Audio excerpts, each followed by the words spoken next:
What it do, Diamond Gang family? It's your boy True here, and I'm back again with yet another video. As you guys can see by the title of this video is going to be another story time. I was contemplating between two different ideas, but I decided that I wanted to share a story that is kind of near and dear to me. So, as you guys can see by the title of this story, I'm going to be sharing my coming out story because just next month, it'll be like 2 years, I believe, since I finally crossed over to the life of rainbows and glitter, or for lack of a better term, the gay life. So, this story is not really as exciting as I wish it could be, but I'm going to share it anyways. So, yeah, I'm going to give you guys the inside scoop from me kind of accepting the fact that I was gay up until letting my whole household know that, yes, I am gay. So, if you guys are interested in knowing how that went down, stick around and let's get started. Okay, guys, so my first encounter with a boy was spring semester of my freshman year when I attended Tennessee State University. So this particular day was Valentine's Day of 2017, and I was actually on the way to dinner, but in the process of me getting to dinner, I actually linked up with one of my friends who was in my biology night class, and, of course she was on Snapchat, and freshman year was like, I don't know, I was a whole different person. Like, freshman year going in, I was very, like, social, always wanted to be around people, I was kind of like the life of everything. So, of course, everybody gravitated to me. So, this particular instance, we were in the student center, which is like the hangout area for all of the students, and we were taking pictures on Snapchat, doing videos, you know, the whole 9 yards. So I added myself in one of her stories. I don't remember what was the reason behind it. I just remember I added myself in the story, and yeah. So after doing that, we went to dinner, and we were sitting at the table, you know, just cutting up, doing all that good stuff, and then we walked to class. So yeah. So, like, in the process of walking to class, I was receiving, like, a whole bunch of Snapchat as some people, you know, that was off her story that kind of went to, you know, the school or whatever, and things of that nature, just because she was she a junior? No, she was a sophomore, so she was a class above me.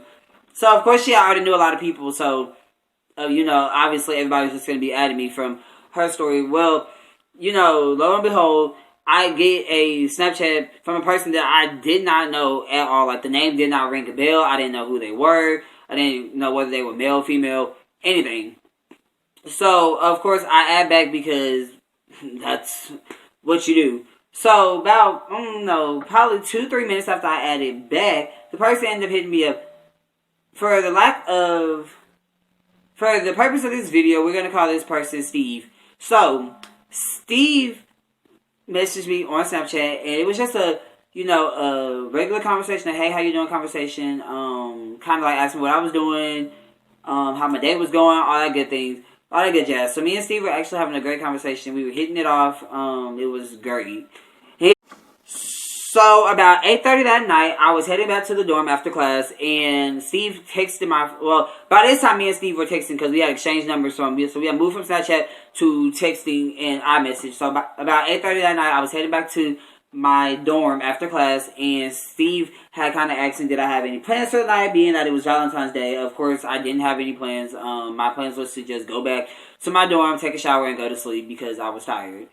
So I was like, yeah, no, I don't have any plans. I'm probably just gonna stay in the room and, you know, go get something to eat later on, because my cousin was cooking. Shout out to you, Chloe, if you're watching this video. But, my cousin was cooking, and, so I was planning on going over there to her house after, you know, I took my shower and all that good stuff, but that never happened. So, yeah. So I get back in the room, and me and Steve were playing iMessage 8-ball, and, he was whooping me. Like, we had played, like, 3 games, and I think I had lost all 3 of them, okay? So, I was, like, losing, like, dramatically, and that's really sad because I never lose. But, yeah, so after we finished playing iMessage games, he actually texted me and was like, are you busy? And I was like, no. I was like, I had just got out the shower, and, I was about to, you know, get ready to get into bed. Well, in the process of me putting on my clothes, Steve actually asked me did I want to come downstairs to his room and, you know, kind of just kick with him. Yeah. So, at this point, I was kind of like, skeptical, didn't really, understand why he was asking me to come to his room. Like, I was just like, okay. So, of course, I went because I wasn't gonna be rude and be like, yeah, let's not. But, yeah, so I went. He stayed on the first floor in my dorm. So, I slipped on my slides, grabbed my keys and my phone, and I went downstairs to the first floor. And when I got to his room, he was actually studying for a test that he had going on.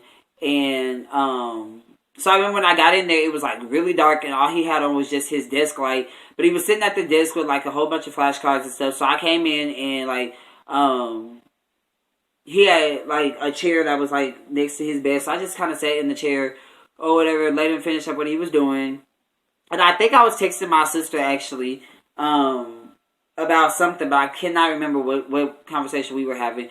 So, he finished doing his stuff. It was probably about 9:15. So we were just sitting there. We were just cutting up. We were talking. And about, I don't know, probably about 9:30-ish. I ended up moving from the chair to the bed. And, we were laying there just talking to each other about whatever. I don't remember what we were talking about. And, we were having a debate about Angel Hayes because everybody that knows me knows that Angel Hayes raised me. Like, I am Angel Hayes reincarnated. If you ask me, I feel like I am Angel Hayes' like, offspring, and she just let my mom raise me, basically. But, we were having a debate about Angel Hayes because, my lock screen at the time was a picture of Angel Hayes.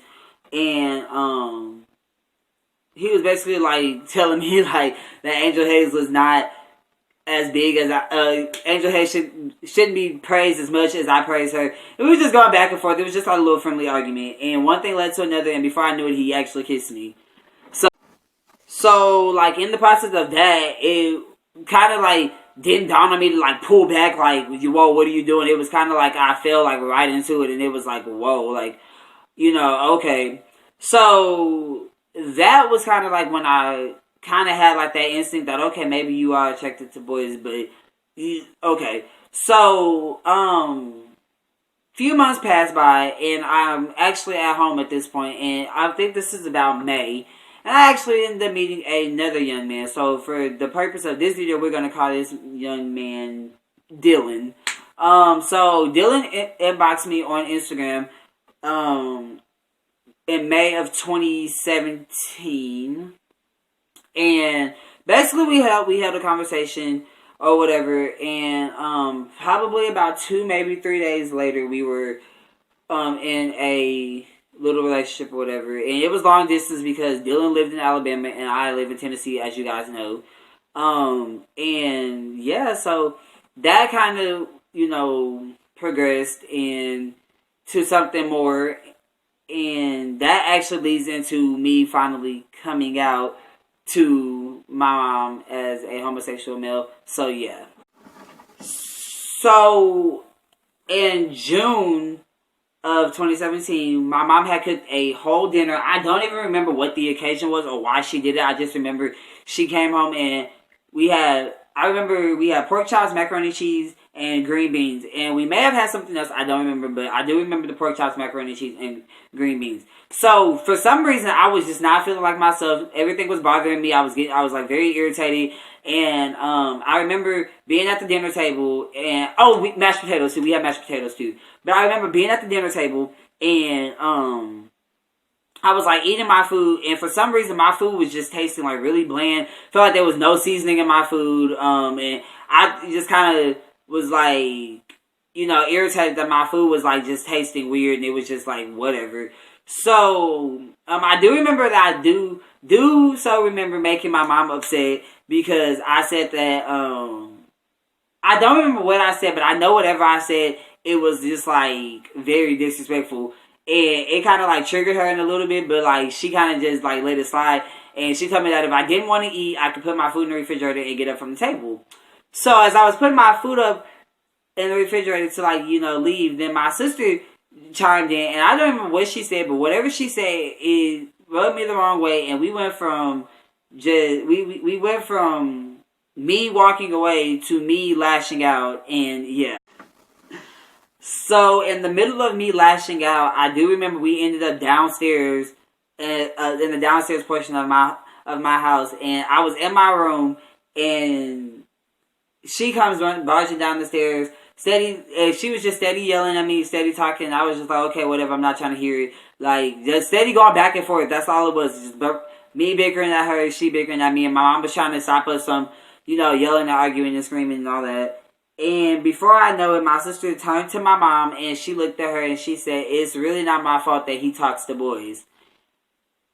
And in that moment, I remember I turned to my mom, and she had, like, this shocked look on her face as if, like, she saw a ghost or something. And all I remember was her looking at me, and she was like, what is she talking about? And I was like, oh my God. And I remember I was standing like near the shoe rack, and my sister was like standing behind my mom. So it was like me, my mom, and my sister. And the only thing I remember was seeing black. And before I knew it, I was over my mom's shoulder. Like literally, I was like over her shoulder. And she was trying to like pull me back from like basically killing my sister at that point.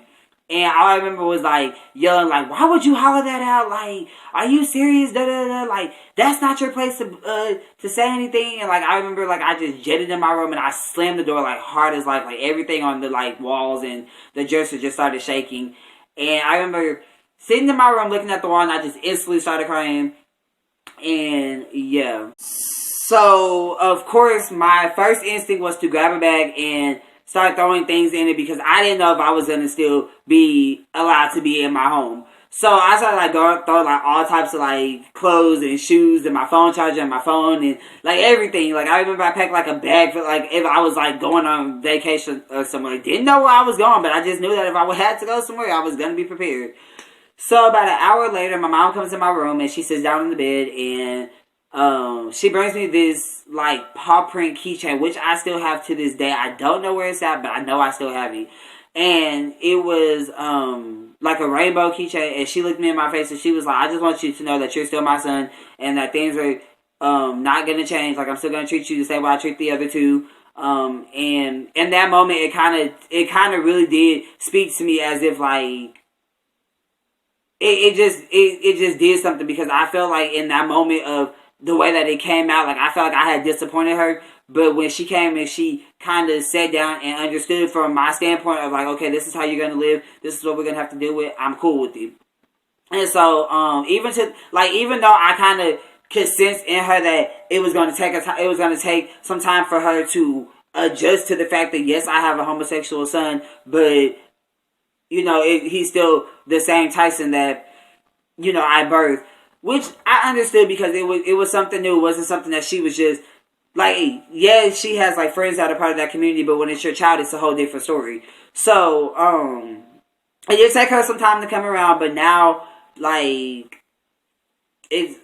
I'm so glad that I do have the household and the family that I do have, because without them, I honestly don't think that I would be able to express the way that I don't think that anybody else would let me express myself the way that they do. And I'm like really forever grateful for that. So yeah.